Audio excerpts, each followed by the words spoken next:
How to connect Instagram to Facebook. Hi everyone, I'm here to assist you today. Without any delay, let's jump right in. First, open Instagram on your device.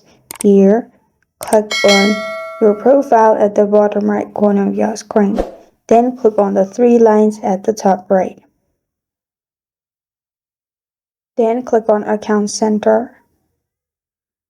In Account Center, click on Profiles at the top. Click on Add Accounts.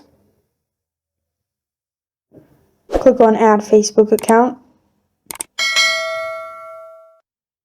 And it will show you your Facebook account. You can click on it and press on Continue. Allow and finish adding.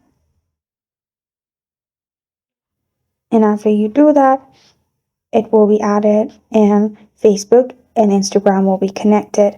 This is how to connect Instagram to Facebook.